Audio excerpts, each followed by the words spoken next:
sino es justamente separar, ¿sí?, los conceptos para que vaya quedando más claro los procesos que se van dando. Bueno, aquí se señala el proceso de lectura. Proceso de lectura específicamente, y habla, dice, que ese proceso es una actividad compleja. La lectura es una actividad compleja y plural que se desarrolla en varias direcciones. A ver, antes de avanzar en esto, bueno, justamente hoy estaba leyendo un texto que habla sobre la lectura y la historia de la lectura, donde se habla de esta cuestión de la lectura de manera individual y la lectura plural.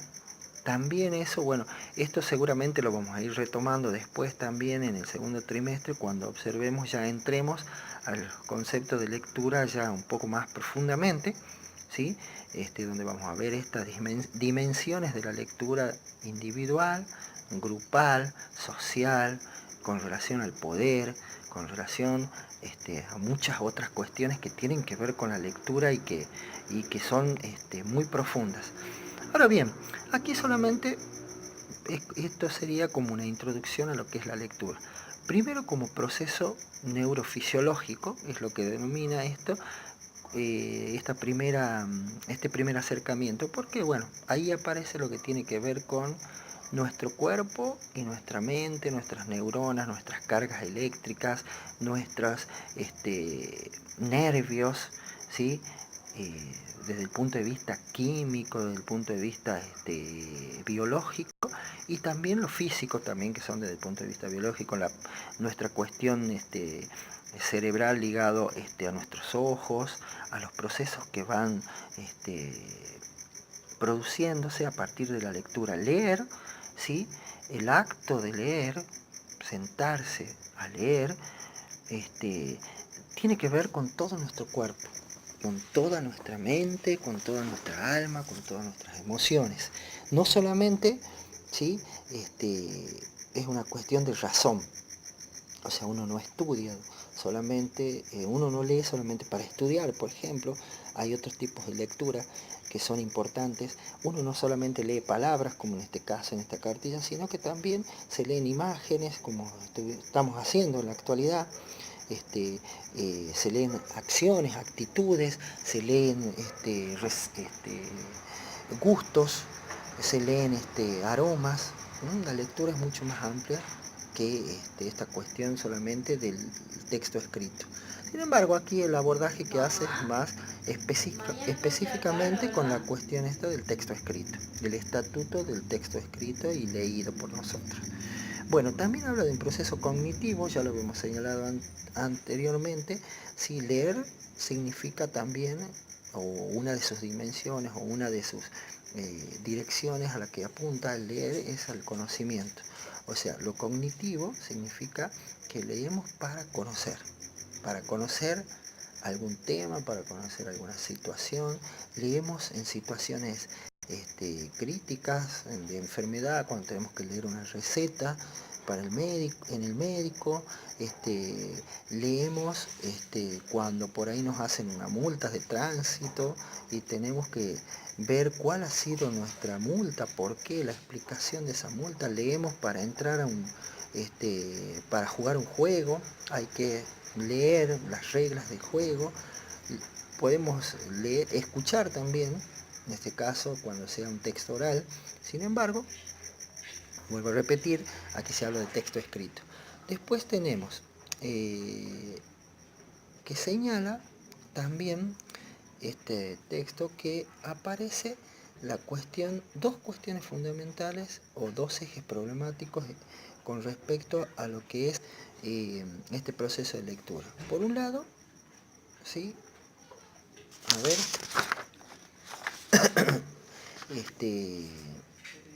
perdón, ahí como que me fui para otro lado. Aparte de ese proceso está el proceso, habla de un proceso afectivo, emocional, lo que yo decía anteriormente. No solamente leemos para conocer, sino para emocionarnos, para pensar nuestra cuestión, nuestras cuestiones personales. Nosotros nos identificamos, ¿verdad? No solamente conocemos, sino que nos identificamos, en el caso específicamente de la lectura de literatura, con los procesos afectivos, ¿sí?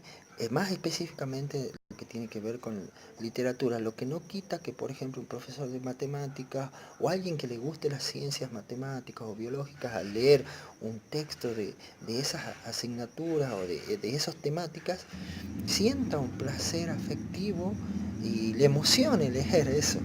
O sea que, a ver, no tiene que ver con la literatura únicamente, sino con lo que nos emociona la lectura.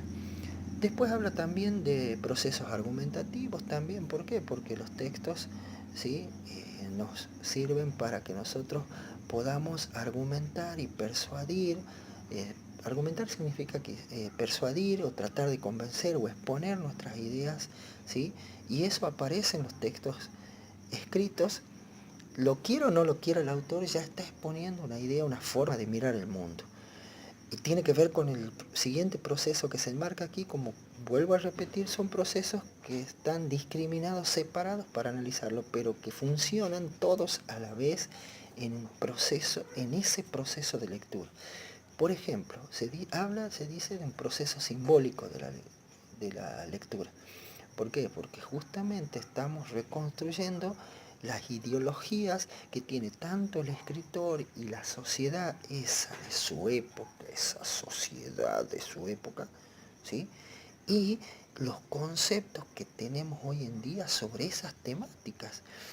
La temática del héroe, por ejemplo, que estamos viendo, el héroe era considerado una persona diferente a lo que podría hoy ser considerado un héroe. ¿Qué valores tenía ese héroe de la antigüedad? ¿Qué valores tienen los superhéroes? ¿Qué valores tienen nuestros ídolos?